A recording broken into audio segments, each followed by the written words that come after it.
everyone. I'm Linda Nickell, and welcome to the Happiness Hour. Tonight's guest is Kevin Hoag.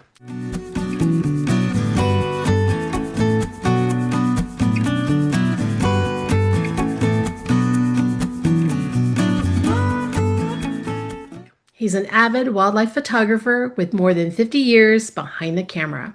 As time has shifted how he works in the field, Kevin's focus has evolved from backcountry hiking and camping to coastal bird photography, especially birds in flight, where patience, timing, and deep observation come together. Kevin's passion is centered on the highly endangered whooping crane population that winters along the Texas coast in and around Aransas National Wildlife Refuge. He's currently providing photography in support of an upcoming permanent museum exhibit on whooping cranes, helping bring awareness to this remarkable and fragile species. Kevin is an active leader within the global photography community, Niconians.org, and he moderates the Z8 and Z9 and wildlife forums, and he chairs the monthly Niconian Wildlife Contest. But in tonight's presentation, loons, spoonbills, and cranes, oh my. Kevin will share his work with whooping cranes along with other Texas coastal birds, peppered with stories from his encounter with loons on the wild lakes of northern Wisconsin. You can connect with him through his website, kevinhoagphotography.com, and if you're on Instagram, look for him at Here is Kevin Hoag Photography. Kevin has done a previous session with us, so with that, I'm going to welcome you back to the Happiness Hour, Kevin. Well, thank you. Thank you very much. It's a pleasure to be here. Well, thank you for doing this. I knew from this past, I don't know, was that in October, November? I don't remember. It was just a couple of months ago. You were part of the Niconians.org, and y'all were celebrating 25 years of being it's mostly online organization, right? And Right, it's international. And so they met here in Austin, and you had invited me to join or come by and listen to your presentation. I couldn't make it work, but y'all, that worked out for all of us because it's like, hey, Kevin, do you think you'd want to do it for us? And he said yes. So with that, okay, if I missed something in your intro, feel free to fill in the blanks, but otherwise, I'm going to give you the screen so you can get started. Okay. So I'm also a huge fan of the movie The Wizard of Oz, and so I freely stole the concept of the title from that. But I tried to find the things that were closest to lions, tigers, and bears, and I also wanted to find things that I've actually photographed. So my focus is on shorebirds of the Texas coast, but I put in parentheses mostly because, as Linda mentioned, I did include a few shots from my time with the Loons in northern Wisconsin last summer. And I've got one or two others I'll identify as I go along that were taken in other places. So with that, I actually want to give a little bit more of my background because I'm I guess not a photographer first. I have enjoyed photography for a long time, but it's really it's an avocation, a passion for me. So by professional training and what have you, I'm a mechanical engineer, focusing in areas of thermodynamics, combustion, internal combustion engines. I am recently retired from the University of Wisconsin in Madison, and am now emeritus faculty with the university. And I mention that, one, because I'm not a professional full-time photographer, but also because there is some overlap. Photography's always been a bit of a release for me, but as somebody who studies combustion, and I put a little simplified diagram down on the bottom, we do a lot of stuff with lasers. And so the circle on the right-hand side of that little white insert is the looking down from the top of the cylinder of an engine where combustion is occurring in the cylinder, and the laser is being shined through it. and there's lots of optical access in the engine and a camera taking pictures at a very rapid rate. And there's a number of different techniques that we use in combustion research, using lasers and optics to be able to identify species and velocities and all that kind of stuff. I'm not going to go into any more details on that, but just to say that my avocation, my passion, has some overlap with my profession, and so I learned a lot of the geeky bits of photography through my day job, if you will. Um, so let's see, I got to figure out how to advance. There we go. So from a photographic standpoint, I do sell prints. I have a website, and it really by word of mouth over the years, it has gained some popularity. And so I do make some sales, and it lets me buy a lens now and again. But for me, it's my goal is a zero stress passion. So I don't want to do anything that's at all stressful. And I want this to be a release. Not quite as important to treat it that way since retiring, but certainly when I was working, had a lot of irons in the fire, a lot of different things going on, and to be able to have something that would give me a release from that, I just didn't want to add any stress. Over the years, as Linda said in her introduction of me, I have focused primarily on wildlife.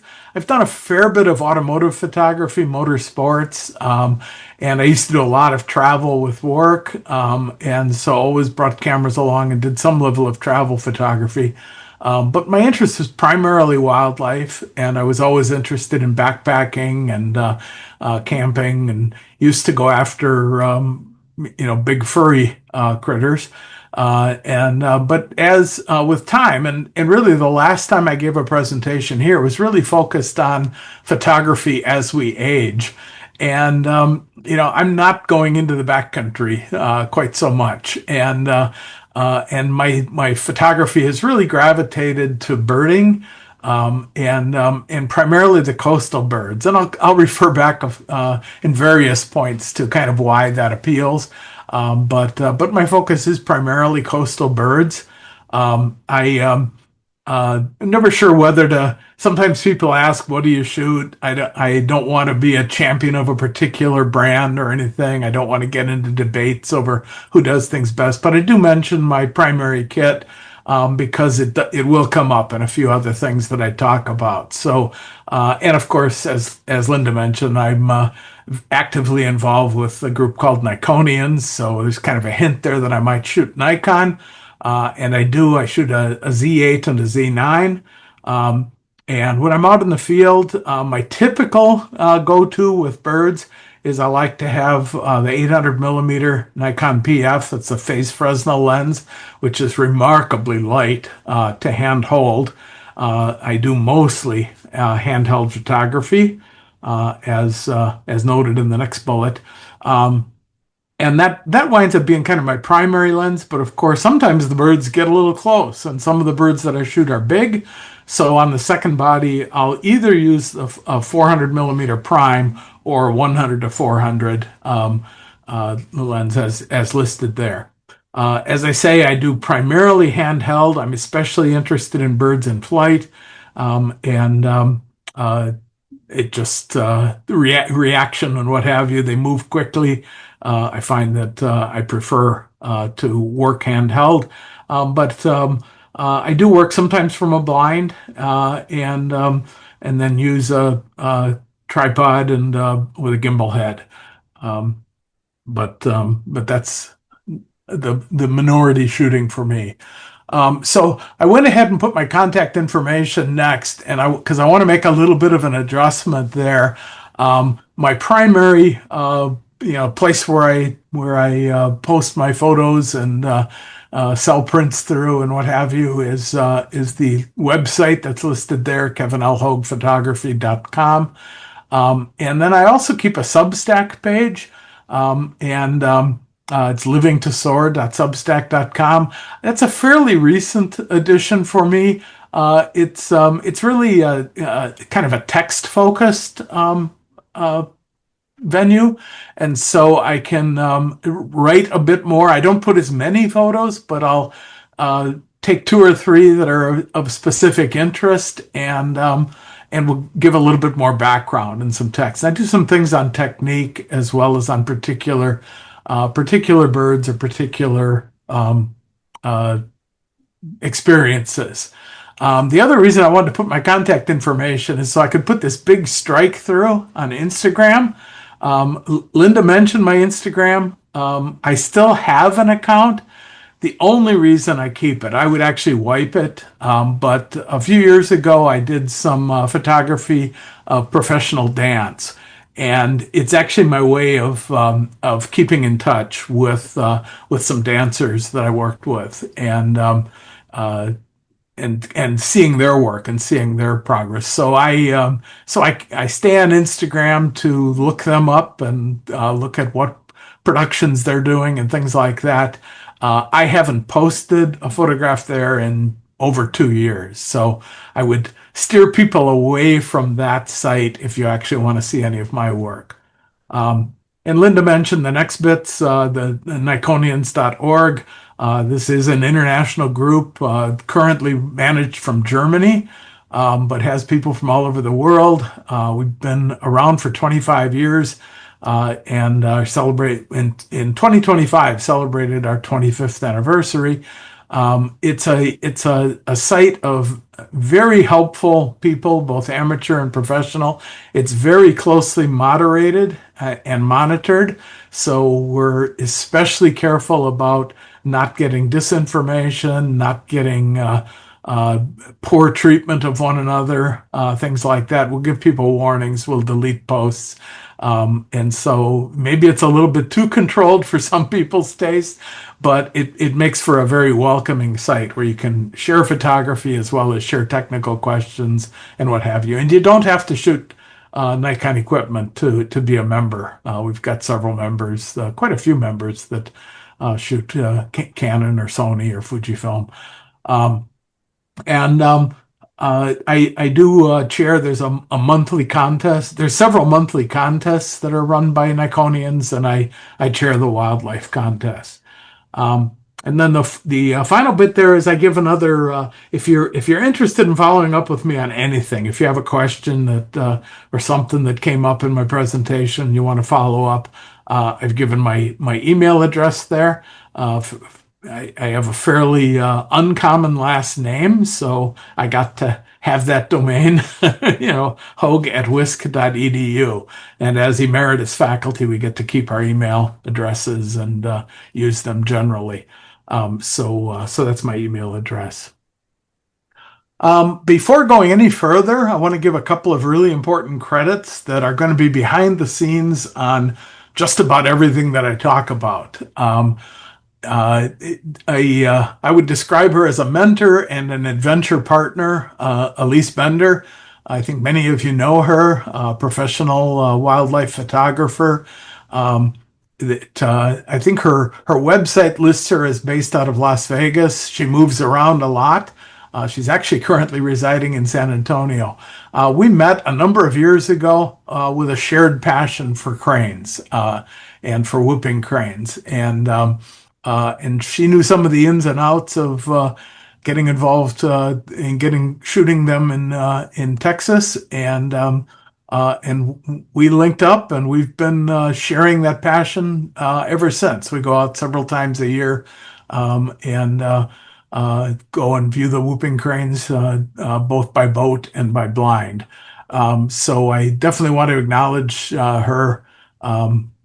She's been a lot of the energy behind an awful lot of the work that I do.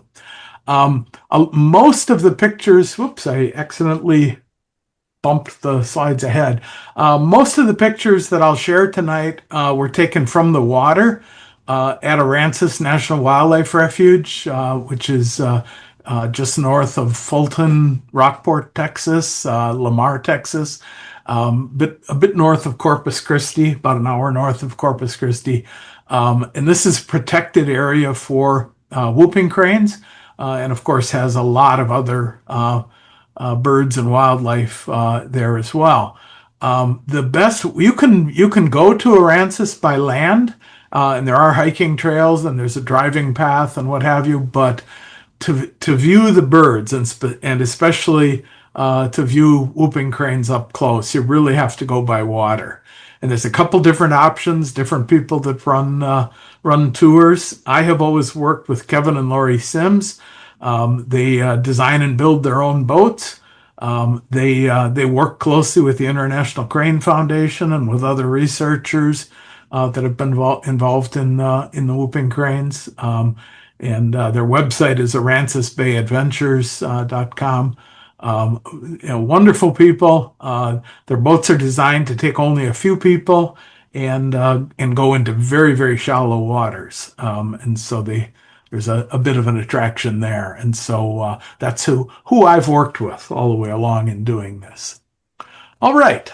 So now what I want to do is I'm going to start actually with some of what I call my eccentricities. Subtitle, Don't Try This at Home.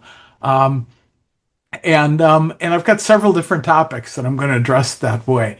I've often joked with people that my life goal is to be the next Vivian Meyer. I don't know who might be familiar with her, but she was a nanny in the Chicago area that always carried a camera with her. And after her death, there was a storage unit that you can buy storage units sight unseen from unclaimed merchandise or whatever. And there was a storage unit somebody bought, and it was just filled with. It was actually street photography, dating mostly from the '60s. And of course, all film, a lot of undeveloped film, what have you. She has really caught on. Sadly, after she passed, because early in life she had tried to become a professional photographer, made some efforts in that direction. She's from Europe originally, lived in France for a number of years, and then made her way to Chicago. But all of her work was pretty much undiscovered. And so I joke that that's my life goal because I will not make any efforts. I love giving talks like this, and I do keep a website, and I'm happy to share it with people. But I have a few absolute policies. One is I will not enter contests. Period. End of story. Just not interested. I find them to be stressful. I find that I'm trying to second guess judges. I'm finding that I disagree often with judges, et cetera, et cetera. I also will not conduct any real marketing efforts. So I do have a website. Prints do sell. I buy a new lens every now and then. The only downside, I suppose, is that I can never put the phrase award-winning photographer after my name. But I'm really not very torn up about that. Okay, next eccentricity. And this one surprises a lot of wildlife photographers. I will almost never shoot in burst mode. And for my bird photography, I do everything single shot. There are exceptions. I won't say I put almost never. I didn't put never. There are times when I intentionally do it. I don't think I know I didn't include any examples tonight. Everything that I'll be sharing tonight are single shot. I know all the arguments for why it's the greatest thing ever to be able to shoot lots of frames. I've heard the arguments, but I really don't care if I miss the perfect wing position. And the other big risk with birds is the potential that they close that's the technical term, nictitating membrane. People call it sometimes the third eyelid. It's the inner eyelid that every now and then the bird's eye closes. Something comes over it. It's translucent and appears kind of gray. People will give the argument that says, well, even if a bird is stationary sitting on a branch, I need to shoot off a burst of photos because one or two of them might have that membrane closed. And yeah, I've had it happen. But that's not enough reason for me. And I don't mind culling, and I have plenty of storage. Storage is cheap. That's not my reasoning. So why do I do this? And it's really come down to I've tried burst photography. I find that I don't concentrate as much on the bird. I'm concentrating on just keeping the bird in the frame. And I get the shots, I look at them later.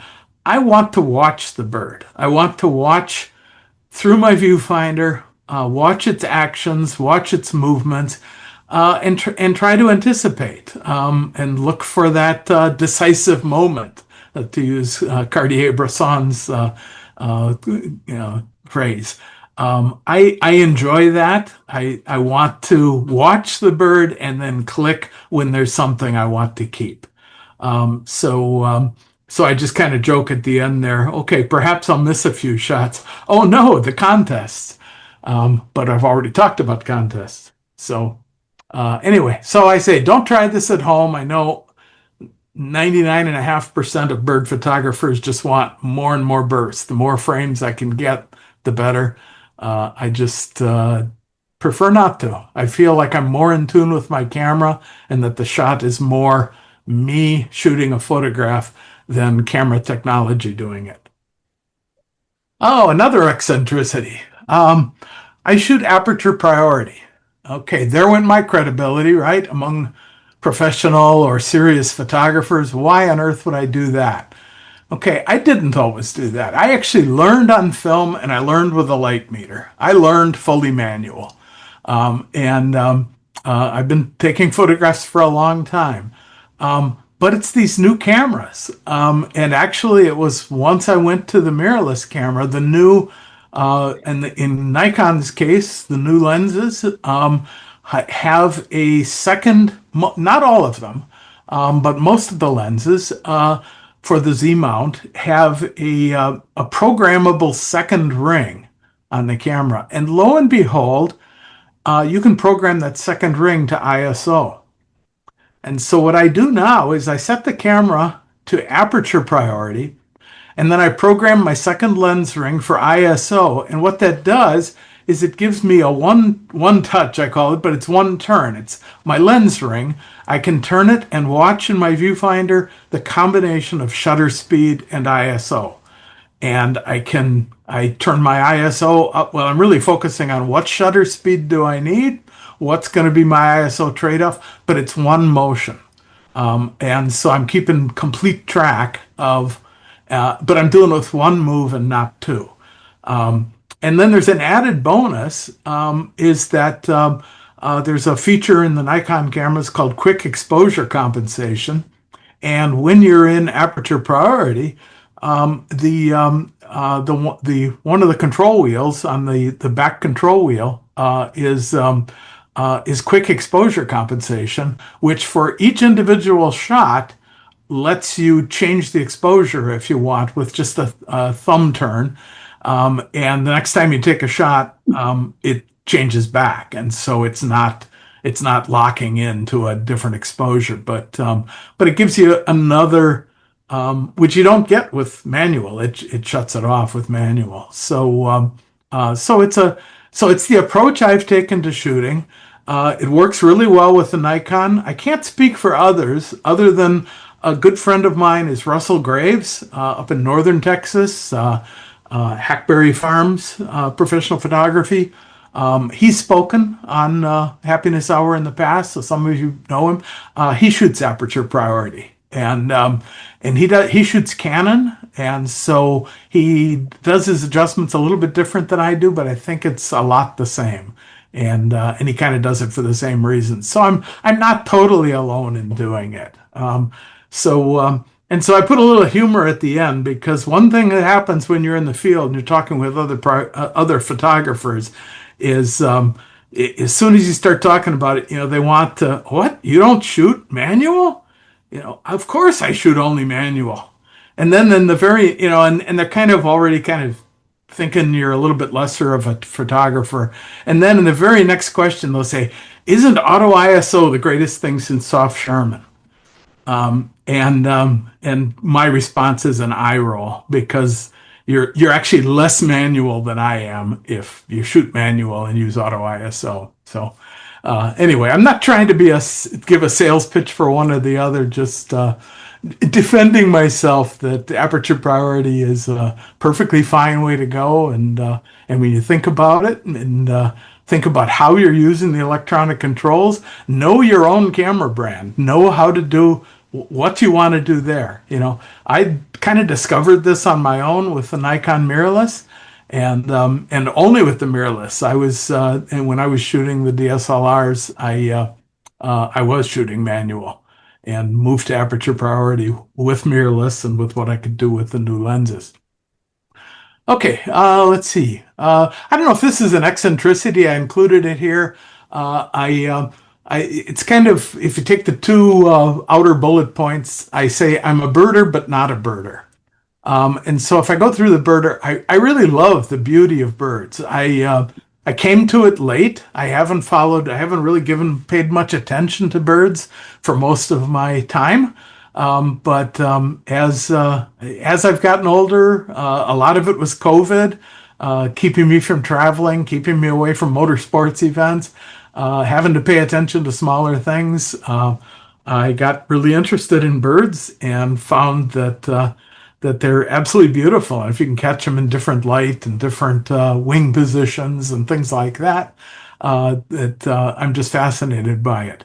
And I have specifically mentioned that I love the photographic challenge, the technical challenges of doing bird in flight photography. And so I tend to do a lot of that. I'm also currently enrolled. Cornell Labs has a comprehensive bird biology program that you can go through and get certified. It's textbook and recordings and exams. And it's hard. I started it thinking, oh, I'll breeze through this, get myself a little certificate, get a credential, since I can't call myself an award-winning photographer. But I'm in it and I'm learning a ton of stuff. The textbook that they put together is fantastic, but it is a lot of work. But it's improving my credentials in birding, getting me to learn a bit more.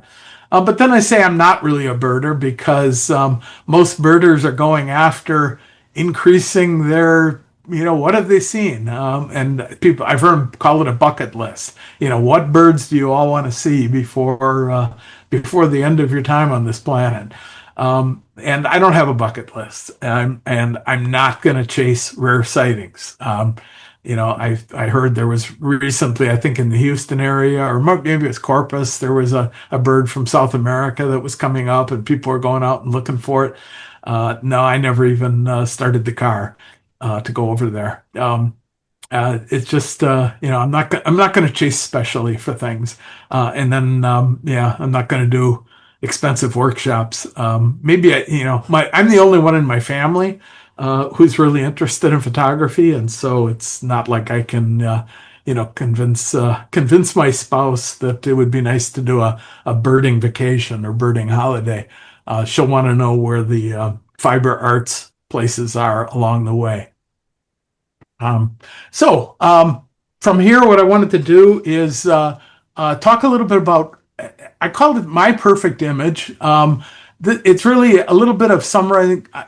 I almost use the word my style, but I'm not sure I want to use that word. But it's just, what do I look for? What am I trying to do with an image? And I used a whooping crane image because this is one of my favorites. It's a whooping crane image I took a while ago. I think Amy Riddell is on this call. She was on the same tour with me when I took this, with Elise Bender. Anyway, so this is kind of for me an example of what I really like in an image, and so I'm going to just kind of talk through some of the things that I try to do. The first is position of the birds relative to the camera. You might hear from purists, especially people that take perched birds. If you're into songbirds and in a woods somewhere or somewhere where you get a nice picture of a songbird, people will talk about the perfect angle between the photographer and the bird. And oftentimes, what's described is to put the beak and the eye in the same exact plane, so you get equal sharpness. So what that does is it's a little bit of an angle that gets you that sharp head, the sharp beak and sharp eye. Um, I'm going to open that up a bit more. I do mostly bird in flight, uh, and and I don't do a lot of songbirds. Once in a while, I go into the blinds and go after some, but I'll say there's a pretty wide range of angles that works pretty nice. I can go almost head on and get some images that I like, and I can go probably to about perpendicular, so these birds just flying straight across the frame, maybe a little bit behind with caution. But it gives me a bit of a range of positions that I like relative to the camera. And so I've got a couple other slides to talk about that because if I look at the bird on the left, that's an American avocet that was in San Antonio at the Audubon Center here. And I had the good fortune where this bird was flying directly toward me. And of course, I get really excited about that. I've got the camera there. I'm, shooting off a few frames. Again, not in burst mode, so I'm deciding when to shoot. I was really excited that one of them was straight on. Well, then I got home and I looked at it on the computer and went, that's really not a wall hanger. It's a nice shot. The eyes are in nice focus. But the bird, you really can't tell much about the bird. You don't get much depth. You don't get the length of its bill or the cool curvature of the avocet bill. Can't really pick out any of that. You can get some near head-on shots. There were other shots I took of that bird where it was on just a bit of an angle that were way nicer pictures. But this is the one I posted because I want to show a point. Okay. Now there's the bird on the right. Okay. Female cardinal coming right towards me. This is at Lando Lake in New Braunfels.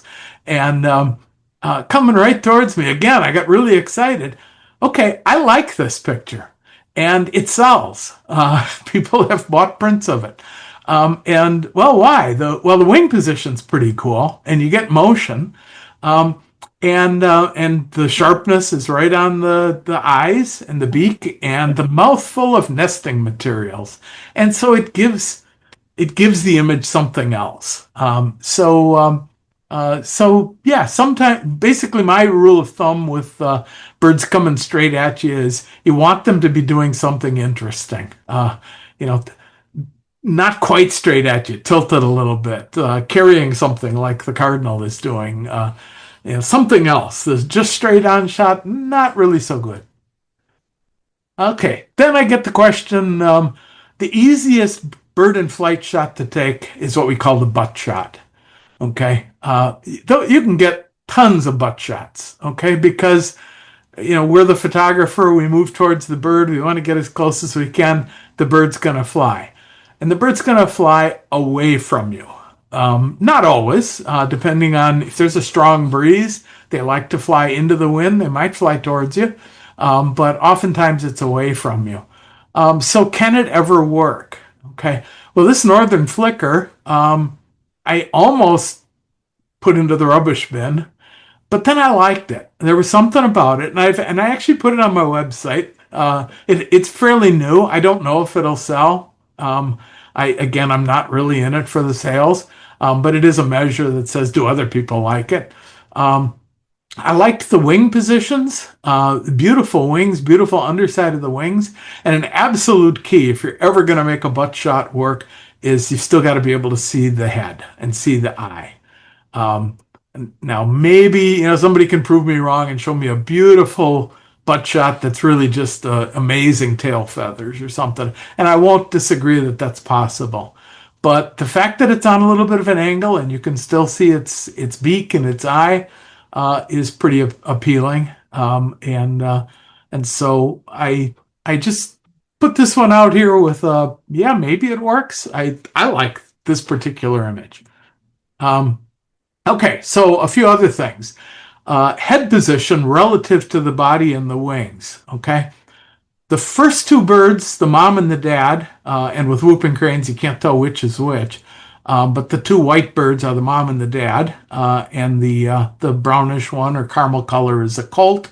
Um, they travel in family units. They're not like sandhill cranes that travel in big groups. They're very territorial, and so they're often found in threes or in twos if they don't have a colt. Um, anyway, this is there's three birds in this picture. The head position is really good on both of the adults. If I had the colt in that position by itself, I would not keep the image.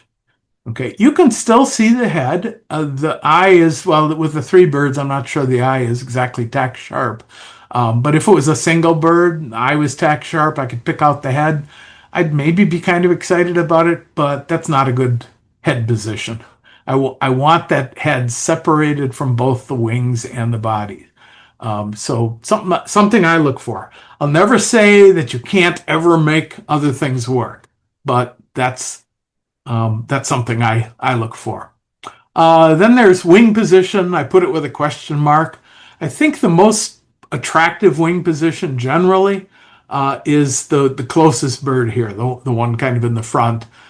Fully outstretched, somewhat upward wings, nice lighting to be able to see the body. That's really good.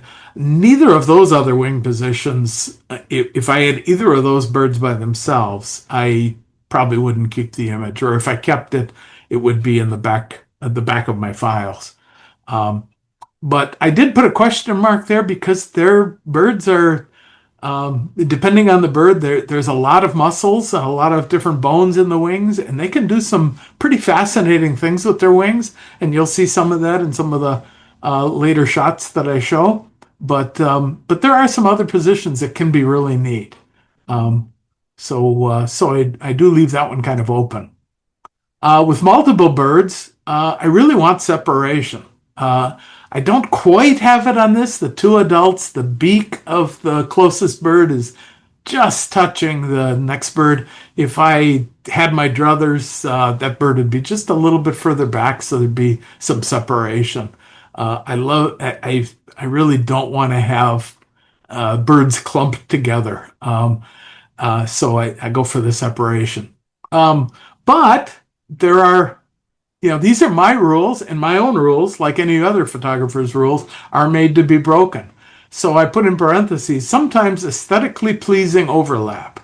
And here's an image, and I'm going to give credit where credit is due. A week ago Sunday, I took my 10-year-old grandson to the coast. First time on one of the Sims boats. It was Laurie Sims was captaining, and it was Elise Bender and myself and my 10-year-old grandson for his first time out. He's been showing quite an interest in photography, and his dad set him up with a fairly nice, it's an older camera, you got a used camera, but he was shooting with a 300 millimeter prime, and some of his shots had a 1.4 teleconverter. And so set him up so he didn't have a lot of things to adjust, but he was shooting raw. He's learned how to do that. He's learned to read his histogram and things like that. And he loves birds in flight. Well, he took this picture of a pair of sandhills. And when we were going through the pictures, he looked at it and he said, "Oh, they're on top of each other. I suppose I should discard it." And I said, "Do you want to discard it?" And he says, "No." And I says, "Well, why do you like it?" And he drew a fighter plane analogy. But he said they're flying in formation. And he liked the way the wings, both wings, are in a kind of a neat formation, both heads, both sets of feet. And I look at it and I like it. I like it a lot. I think I'm really proud of him. 10 years old. First time shooting, on the coast. And anyway, this was just slightly inland. We were at a field where grain had been put out. The sandhill cranes don't have any interest in the water. So not the salt water, and not going after fish or crabs or anything. But anyway, I share that as as an example of, wow, there's a lot of overlap there. And I think that's a pretty cool picture. That's one I'd frame and hang on the wall. Okay. A few other things just to touch on. One is environment, getting in the environmental shot. Sometimes you can get absolutely beautiful pictures and of a bird in flight, and it's just the most beautiful blue sky in the background. And I've got some of those that I really like, but you just don't have any context. And having some context, having the environment. So it's soft focus, the bits in the back. I can't remember where I was on the shot. I forgot to look. This is a shot that's a few years old, but I'm going to say I was probably about f8 or thereabouts. And so the birds up close are, having three of them, and they're all pretty nicely in focus. And then the background is, you know, blurry enough that it's not distracting, but it's present enough that you can see that we're shooting over water and we're shooting in an area that's undeveloped. I mean, it's Aransas National Wildlife Refuge, and it's all marshy and stuff. So showing the birds in their environment is always something we look for when we can. And then I want to mention colors. And I'm not going to say a lot about it. I mean, one of the appeals of this image was color, and the different colors in the sky and the water, contrasting with the birds, the strips of color with the land. The biggest thing I'll say here is to be careful with colors. I do like to keep it as close as I can to what comes out of the camera. I do post process. I shoot raw and I go through and do my post processing. But I'm really careful with any of those color sliders. And this is just voice of experience that when I started shooting digitally, there was always that it's an initial appeal to turn all the colors up a bit. And it appeals for a little while. But then I go back and look at those old pictures. I'm like, oh my gosh. And if I ever really, if there's ones I particularly like, I might go back in. I'm glad I kept the raw images. But I've seen professional photographers that turn it up a bit too much, and I call them overcooked. It's just where everything is, no, that's not the colors that you saw. So for me, I want the colors that I saw as close as possible. Once in a while, I'll do something a little different, but not very often. And that's always a caution I give, especially to newer bird photographers, is a little bit, but be very careful, very judicious with the color sliders, because you can overcook the images really quickly. And I remember seeing a professional wildlife photographer that was giving a presentation here in San Antonio, and I won't mention names, but he was making his point for his post processing, and he was showing every image what was seen. It was really just the out of camera raw images, which I acknowledge you generally have to do a little bit too. But he was showing that, and then he's showing the post processed image. And I was watching the crowd, but it was not a lot of wildlife photographers, and they were oohing and eyeing the more vibrant colors. And for me, the first pictures in almost every case were the more attractive. And those more vibrant ones might be wall hangers for a little while, and then you're going to want to take them back off the wall. It just gets a little much. So anyway, those are opinions on my part to some extent, but I think with some credible guidelines and in talking with others. Okay, so I did promise I'd do a bit on whooping cranes. This will be abbreviated, certainly from what I presented in Austin with the Niconians. But just want to these are my I don't know how I want to describe. They're the bird that I've loved since I was a little kid. I learned about them from a grade school chapter book that a teacher was reading to us back in the day when there were only about 30 to 35 birds. known to exist. And the teacher read us a story, and I was just hooked. And I remember with my friends playing whooping crane in the afternoon and running around our yards whooping and flying our arms as wings and stuff like that. And then I kind of forgot about them, but I grew up near the International Crane Foundation and have been over there several times and really enjoy that. I've learned more. Of course, that they focus on all 16 species of cranes. And so I've kind of been following them that way. Um, the So as I say, whooping cranes, it's one of, whoops, I bumped the advance again. So there's two crane species native to North America, and we already saw the other with my grandson's shot, sandhill cranes. Ironically, the whooping crane is the rarest of the 16 cranes, and it's one of the rarest birds in the world. The sandhill is by far the least rare of the crane species. It's the least endangered, there's lots of them, and they're everywhere, and they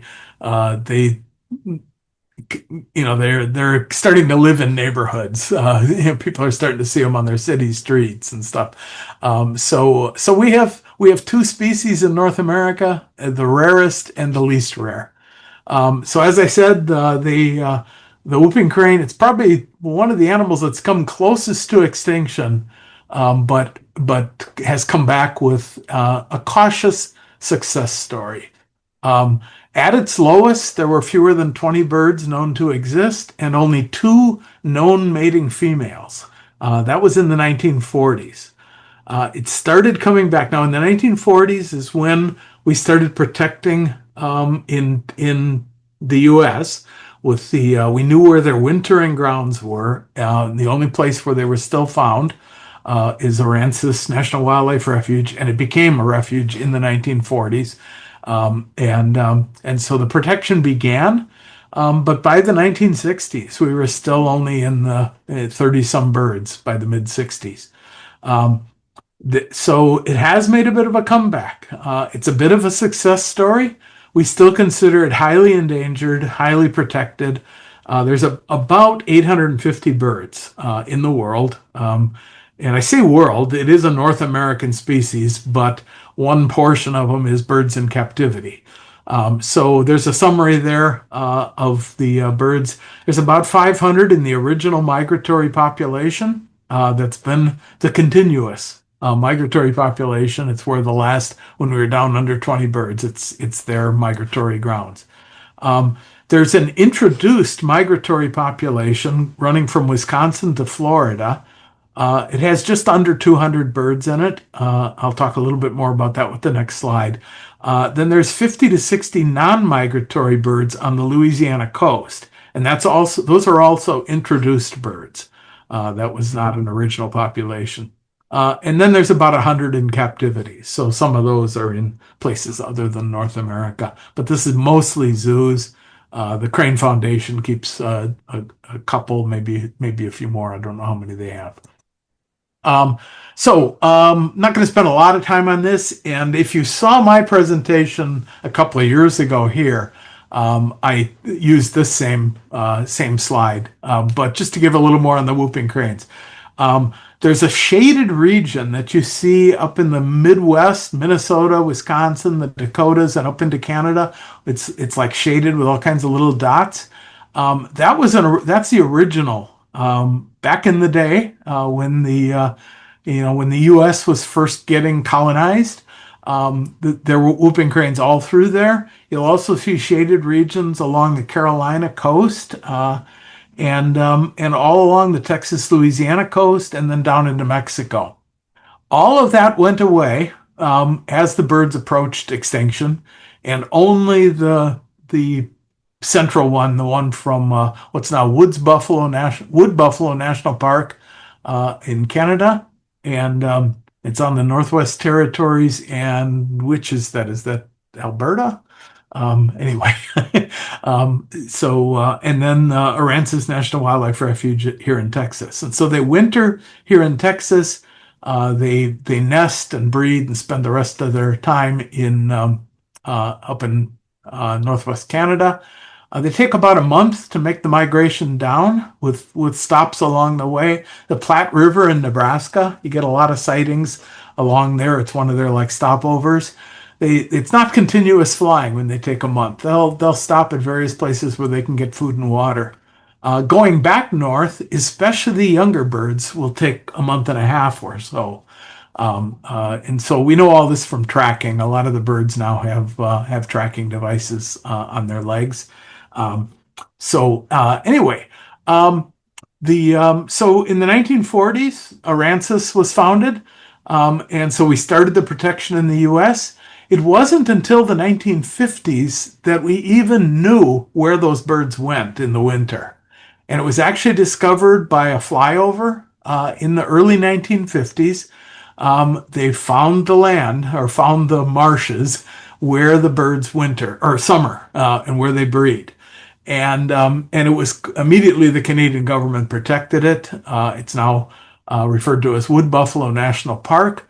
Uh, One of the good fortunes is it's almost impossible to get to. You can get there by helicopter. You cannot get there by road. You cannot get there by portaging unless you're really, really patient and take a really long time. It's continual marsh, not a lot of navigable water. But there is water and you can't get through just on land. There's no place for an airstrip, so the researchers that go and see the cranes go in and out just by helicopter. The space is really closely controlled, so if you want to photograph whooping crane colts when they're newborn, it's very unlikely you'll be able to. I know of two photographers that have been able to do it. In both cases, they had to hunker down and stay in place for over a week in order to get approval to do it. But there are two books, I don't have them listed here, that have photographs. And shoot me an email if you're interested. I can give you the references. They are both in print, and they're beautiful books.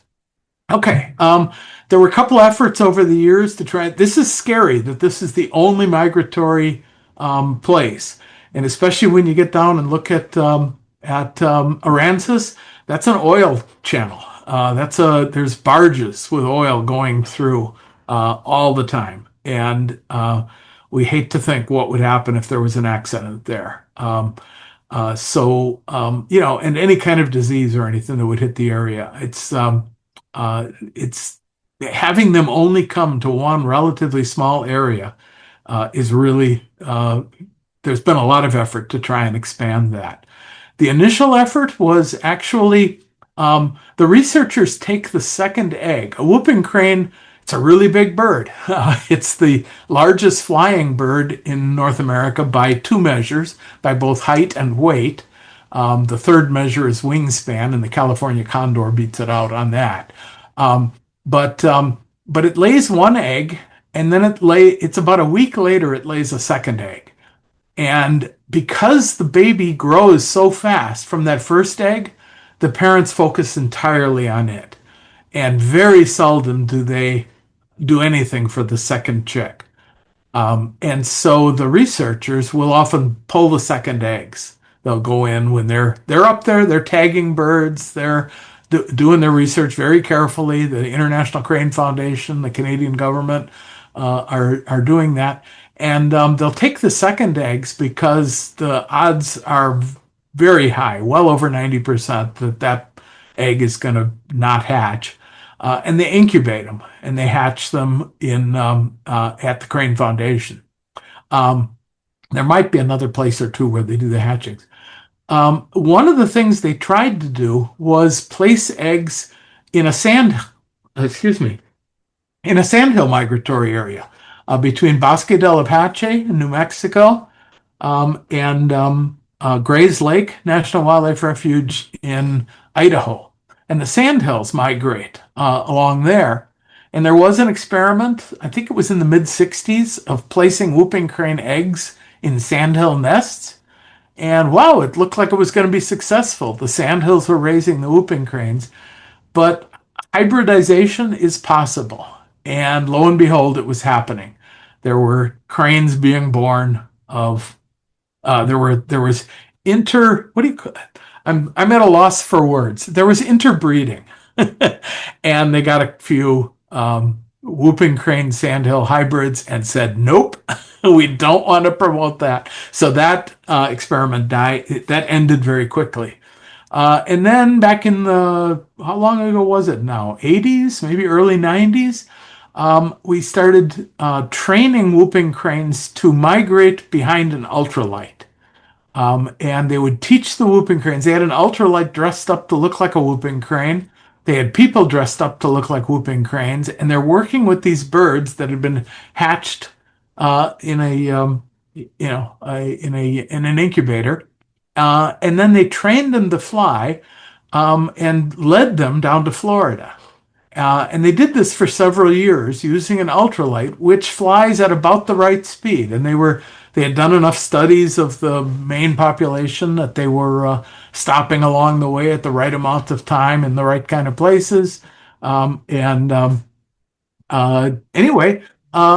it was successful to the point where we have an established population that migrates, and and they still introduce new birds to it, and they no longer use the ultralights. The new birds now get taught by the older birds.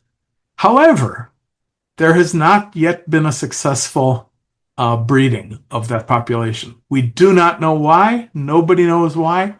They haven't figured out. There's something that's wrong, something that isn't to the whooping crane's liking, and they won't breed. Oops, sorry.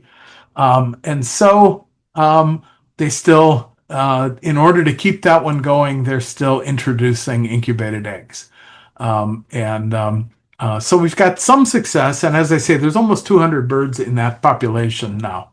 Um, okay, let's see, where am I at on time? What I have from here is really just a series of photographs, so I can go through them fairly quickly.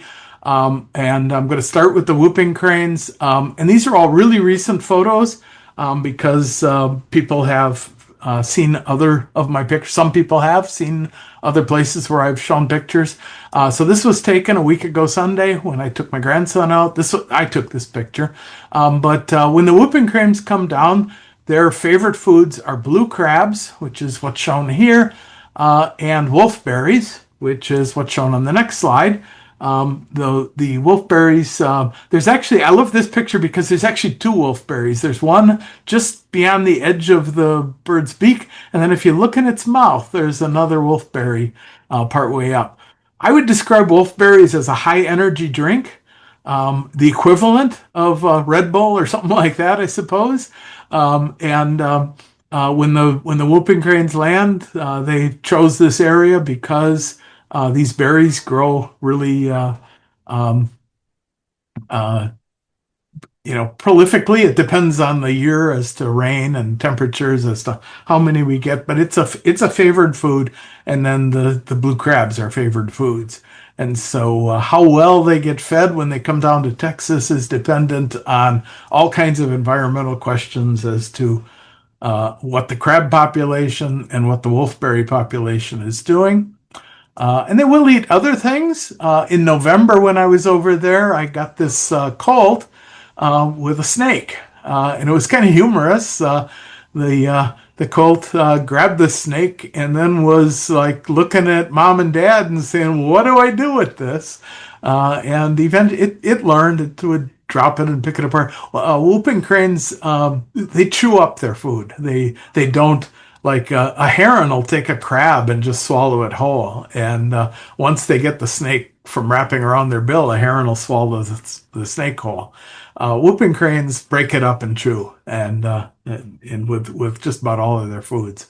And so they'll go after fish and other things, frogs, whatever they can find. But their favorites are the blue crabs and the wolfberries.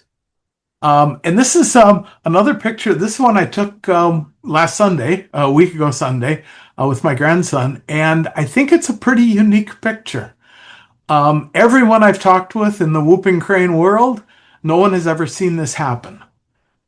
This is in a grain field, or it's a field where grain has been put out, corn, seed corn has been put out. And anytime we're in a blind watching this, and anytime you put out seed corn, you're going to get sandhills because they're grain eaters. And so there was a family of sandhills there, a mom and dad and two nearly grown, I believe they call them colts as well, the sandhills. But it was a family of four. They were actually getting ready to leave. Now, I'm not sure what order to tell this in. Let me back up and say we often see sandhills and whooping cranes at this kind of a location, and they ignore each other. They really just don't do anything with one another. And they'll eat their grain side by side. And there's also deer that'll show up when there's grain. And they all ignore each other. Once in a while, a little bit of a chase here and there. In this case, the four sandhills were already lined up in flight pattern. They're ready to take off, and they make noises to communicate with one another, and they point their bills, and they're all lined up in one direction, and they are ready to take off. And lo and behold, four whooping cranes come in.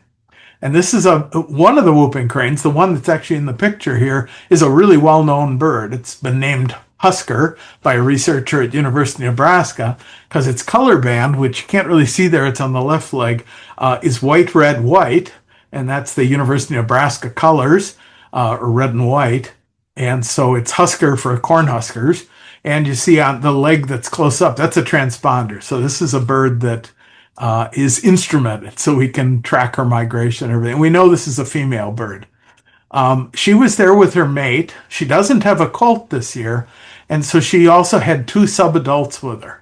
Subadults are grown whooping cranes. They look just the same as any other, but they haven't bred yet. And they'll hang out together with other birds. And you'll get up to 6 birds that'll run together until they get territorial and mate and have a colt. So in this case, it was 4 birds: Husker, her mate, and 2 subadults. And they all landed when the sandhills are ready to fly off. For some reason, the whooping cranes walked past the sandhills. The sandhills are standing there getting ready to fly. Whooping cranes walked past them without an issue, went over to where there's grain. Next thing you know, the sandhills are all turning around and walking back towards the whooping cranes. And then all of a sudden, I'm going to say it's Papa Sandhill, but I don't know that. It's one of the adults because there are slight differences in the coloring and everything. All of a sudden, he or she went after Husker and just made itself big. And Husker was totally taken by surprise. I've got a picture where she's just leaning away. But she's not going to be that easily intimidated. So this is really the next shot.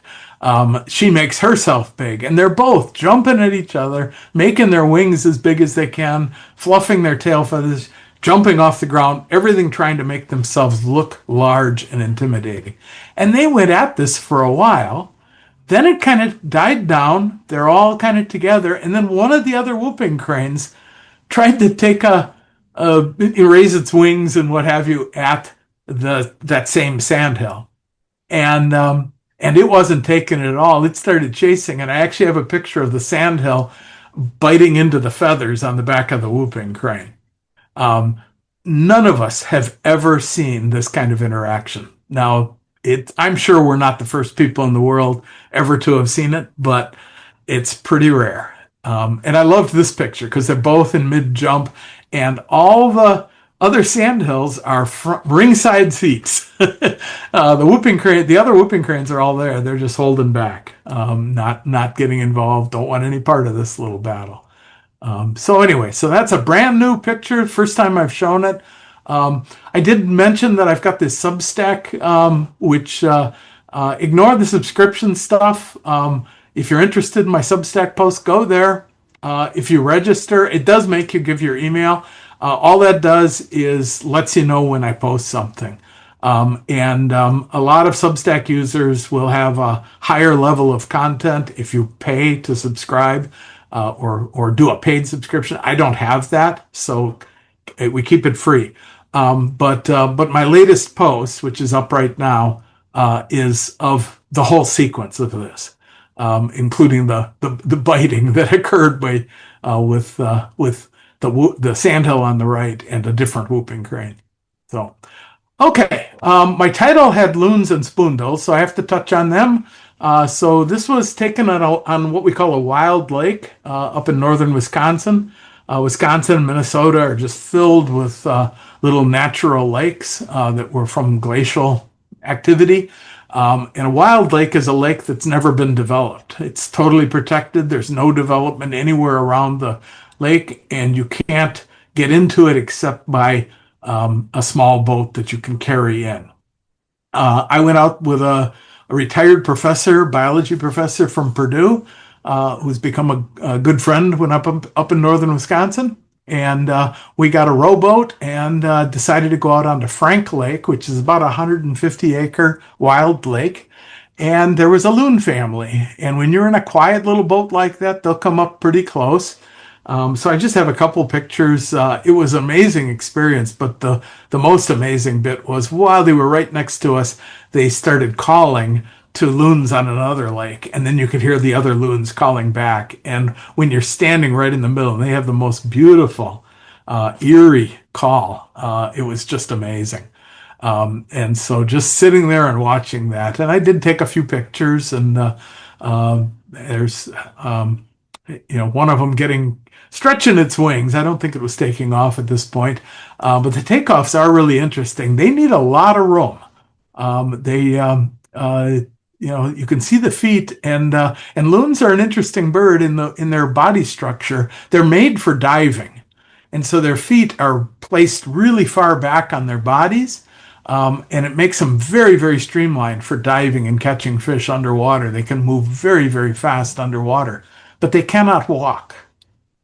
They will build their nests right on the very shore, right on the edge of the lake. They crawl themselves, just kind of push themselves up onto land. Their legs are too far back to walk. And so they can fly and they can swim. And they're flying. They need a pretty good sized lake. They won't go on the really little ponds because they need a pretty good runway. But then they not a lot different than my whooping cranes when they take off. That the paddling with the feet and needing a bit of room to do it. But anyway, so there's an image of that. Okay, and then to bring it back to Texas, this is the same species of common loon. This was taken in Aransas Bay in Texas. They do winter here. The coloring is totally different. They're in the non-breeding coloring, and they're a little plainer, but it is exactly the same species. The same birds that'll be up in Wisconsin and Minnesota will be wintering down here, and it's not often you see them because it's a pretty big expanse, and I don't know how well distributed there are. This is the only time I've seen one down here, but what is that bird? That looks like a loon, but the colors are all wrong. And yep, it's a common loon. Okay, I also put roseate spoonbills on my title, so I obligatory shots of them. These were taken. This was November. These birds. This is one of the things I was going to say. I was going to say one of the reasons I was going to come back to reasons that I like bird photography as I'm older, and I like big birds and shorebirds, and I like birds in flight because one of the rules you talk to birders and they always say you have to be on their level to make the shot good. Well, if they're big, tall birds, whooping cranes are almost my height, so I don't have to get down on the ground because if I did, I might not be getting back up. Um, so, so I like that they're my height. And when I'm out on a boat, there's a top deck you can go on. And oftentimes when you're up on the top deck, you'll get flybys. And so this is a roseate spoonbill on a flyby. And this is another wing position that I like. I actually decided I have one with the fully extended upward wings as well. But I like this one. I wanted to show purposely the lower wing position. And just a couple more spoonbills. That these were taken in November of this year, or of this last year. And now I can, so I've gotten through all the birds and the titles. I just want to show a few other examples of birds from the coast. Anytime you're on the coast, you're going to see a lot of egrets, mostly great egrets like this one, oftentimes snowies, and some reddish egrets. And this was actually taken at the Leona Bell Turnbull Birding Center in Port Aransas. And it was it's suddenly flushed, and I had all I could do to get that image, get the full bird. But I was really pleased with the result. And this is at a rookery, and it's a pair of great egrets with their eggs. There's actually three eggs in the nest, but I think really only one shows up very well. The others are kind of down in there. I only know that it's three because I visited this nest every day to watch when these birds would hatch. And here's one picture from them hatching. And you can see two of the birds there. I was afraid the third one wasn't going to make it. It was a little lower, a little slower developing, and egrets do have a tendency to focus on the first birds and ultimately boot the third ones out of the nest. In this case, I'm happy to say all three did well. And I didn't watch them all the way to grown upness, but did watch them for several weeks. And then when you're on the coast, you get to see reddish egrets. These are not nearly as common. They're usually just standing like this, often on one leg, in a windstorm. To me, that's always kind of a proof of the existence of God or something, that standing on one leg in a windstorm. Um, but anyway, that's a reddish egret standing. And when you watch them for a while, sometimes you get lucky and you get to see them dance. The reddish egrets are known for dancing. I don't do video. When I see reddish egrets dance, I wish I did, because I've never gotten a still that really captures it well. It's just fascinating to watch. But that's on the Gulf Shore. This was actually up at North Padre at the National Seashore. And Anyway, I got a whole sequence that's just an example, but I wasn't doing video. And now I'll look a little bit at herons, but I thought it'd be to introduce herons. Do one next to an adult whooping crane, so you can see the size difference. Now, admittedly, the heron is a little bit tucked under, but you can see the body size and everything. When they're side by side, there's a pretty significant difference. And of course, the great blue heron is similar of size to the great egret, and that's how they compare with the whooping cranes. This was I'm going to call this my first bird in flight. I may have had one or two others. It was when I was first starting to do this. And this is at the rookery. It's Bent Oaks Rookery in Fulton, Texas. It's right on the coast, and there's a rookery that's great blue herons and great egrets. And the great blue herons are up in the top branches, and the great egrets down below. It'll be starting to get active in the next month or so. But it's a protected place where you can get pretty darn close to them. And if you got a decent length of lens, or if you want to take some environmental pictures. But I took this one of great blue heron in flight, and it was like my first time getting a bird in flight. And I go, oh my gosh, this is easy. There may be some of you in the room that are kind of laughing to yourselves at this point. Herons are slow flyers, and they fly in a very straight path. And so the next time I tried to take a bird in flight and it wasn't a heron, I was in for a rude awakening. But I've got all kinds of wing positions on this guy, and really thought I was an instant expert. This is golden hour in the early morning in the Aransas National Wildlife. I'm on a boat, and this heron decided to give us a bit of telling what he thought of us being there or something. He let out quite a noise, and I was using the 800 millimeter lens, so I got a pretty good close up of him. This is a little blue heron. This was actually taken in San Antonio at Mitchell Lake Audubon Center. And I don't see the blue herons there, the little blues, the great blues I see there fairly often, but this is a little blue heron. And by the way, they're often misidentified. Reddish egrets and little blue herons. At Aransas, they're often, you can easily confuse one for the other, and you've got to kind of learn the slight differences in their colorings. This is a real recent picture of a great blue heron, and I got a kick out of it when I took the picture because this white ibis is looking at it and looks like he's backing away. And I'm, what on earth is that about? And it wasn't until I got home and got on the big screen that I realized the heron has a snake in its mouth. The ibis, now ibis eats snakes, so I don't know why, but it looks like that ibis thinks of snakes the way I think of snakes. Get it away from me. Uh, anyway, so I just, for humor value, I put that one in. And here's a white ibis on a flyby. This again was taken from the top of the boat. And uh, again, kind of the having to track well and carefully to get the whole bird because it was fairly close for the lens that I had. As I say, I'm usually using two bodies, and it's usually a 400 and 800, but sometimes I can't switch fast enough. And I think this was taken with the 800. Another white ibis with a willet flying over. I like this one because of the reflection and the foot position. I'm going to go through these fairly quickly now. I think I'm probably at my end of my time or past. And so here's a curlew. We don't see them too often there, but I did see one again. This is from a couple of years ago, but I did see one. I'm trying to remember if it was. I think it was December. I think it was a week ago when I was there. Um, Brown pelican. This was actually taken in San Antonio. I like it for two reasons. One is technically that's out of range.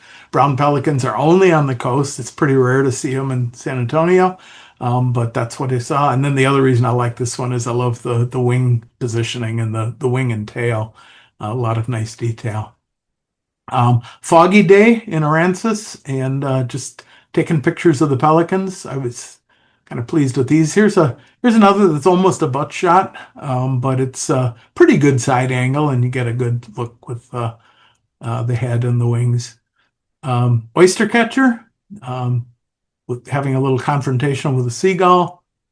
Oyster catcher in flight. Again, I like to get the ones in flight when I can. A few pictures of terns. This is actually an Arctic tern. I took this in Norway, and took it from a boat in the fjords, looking down, and the terns were swooping down on the water. Um, uh, this is I wrote it down because I can never remember this one. I've only got a picture of it once. It's a gull-billed um, tern. So it's a tern, but it has a shorter bill, and it has those little black cheek patches in front of the eyes. That's in the non-breeding plumage of the gull-billed tern. Um, and This is a Forster's tern. And This is another butt shot, but I liked the way I could see the head in the arc of the wing. And I thought that was and so again, I purposely put these in as kind of different ways to look. And this is a royal tern coming in for a landing. And then I close with a few shots just to say, don't ever overlook the most common birds. Seagulls are great practice birds for bird in flight. There's a ring-billed gull that was actually flying towards me. It had just taken off from some rocks, and I liked the wing position, and it's almost a straight on shot with the head, but I can see that it's a ring-billed. I can see its eyes nicely in focus. These were taken. There's a couple pictures of these seagulls at Leona Turnbull Birding Center. That's where both of these were taken. And then I gotta, again, never overlook the most common birds. Sitting along the beach, and there's the little sandpipers all along. And this sandpiper had the good fortune that a dragonfly. Dragonflies are often flying over the water, depending on the wind and what have you. And it must have misjudged, and a wave took it and pulled it into the water. And I think if it had had a chance, it would have righted itself and gotten out. But that little sandhill ran to it. They never fly, or almost never. Ran over there, grabbed it, and then spent the next several minutes keeping the dragonfly away from other sandhills. And I thought it was kind of a fun image. And then this is a willet, which is a large sandpiper. We often ignore them, but there was one sitting along the shore, and I put my camera up to it, and it flew because our boat was coming up. But because of the wind direction, it flew right toward me, and I got a nice wing expansion and the head going toward me. So I was quite pleased with that. And oh, and then I think this is my last picture. Um, Almost never see killdeer in flight. Now, killdeer are technically a sandpiper. They're in the sandpiper family as well. And like all those sandpipers, they just don't seem to want to fly. And so I'm often just seeing them chasing one another around. But this one took off. It was playing with one other bird, and all of a sudden it took off. And happened to be in the right place at the right time and got a nice extended wing, which I think is the only time I've ever done that with a killdeer. So that concludes. I'm sure I ran over. I apologize. I hope I didn't lose too many people. But you know what? You're a really good storyteller, so I don't think people minded. That was a lot of information. And I actually will probably have to go back and watch a little bit of it because the statistics that you shared, I mean, I know that you could probably, find it if I Googled it, but I didn't really realize how few of these whooping cranes are out there. Yeah. So Oh, and it that's was that's so and few. it's frightening. It's frightening. But I, little Texas pride coming at y'all. I'm really proud that they decide to winter here, and Yep, me it's a too. hop. It's a hop and a skip and a jump from my house. So we don't get a lot of other exotic birds, but man, the whooping cranes, they are impressive. So if you've never seen one, it's mind blowing how large they are. Yeah. And I'm glad that they have you as an advocate for them. So tell me real quick, because now I'm just being nosy. Can you tell me what your photo collection for that museum exhibit, where is it going to be? It's Wisconsin Historical Society. Oh, well, all right. Yeah, There's, they have one of they were gifted one of the ultralights. And so that kind oh, of okay. became the starting point. And Ah, they've okay. recently they're building a new building, and the building is Oh, mostly done. And so they have space, and they got a place to hang the ultralight. And so yeah, I've been working with the Crane Foundation for a few years, and uh, gotten to know people at the museum as well, and so yep, working with them to find some that's images. The awesome. first image they wanted a full size whooping crane that kids could stand next to. They want to make a thing Yeah. that's standing, and they Life wanted to get size. it full Uh-huh. size, but they wanted front on of a standing bird. And I went through several years of I don't know how many hundreds, well over 1,000 whooping crane pictures. Even with taking, I take my pictures one frame at a time. But whooping Yeah. cranes, I got more whooping cranes than anything else. I did not have a single front-on whooping crane Well, shot. it It's sounds like a challenge that you need to get on and Well, I hurry up. did. I already did. Okay. The Oh, last you two did. times I went, I said, okay, now I'm going to watch for front on. And Oh, Elise she was with me both times, and she thought that was just hilarious because, no bird photographer is ever going to intentionally take a front on standing bird. And we wanted to get it with the head turned so you could see the beak and see the head, but the body front on. And I wound up getting like 8 images that I sent to the museum. I said, pick the one you want, and we'll that's go from perfect. there. So, and they were really pleased. They said, "Oh yeah, definitely, you've hit on what we Oh, wanted." So, how exciting. All right, Kevin, thank you for coming and sharing. And I always say this to our speakers, thanks for coming and sharing what you know. Thank you very much for sharing oh, what you know, and absolutely my pleasure. especially about this very, very special bird. So, all right. Y'all have a wonderful night. Thanks for sticking around and hanging out with us on this very first session of 2026. So, if you can join us next week when Marcella Bruyere joins us to share her presentation, Wandering with purpose, compositional choices that elevate your landscape. All right. Good night, everybody.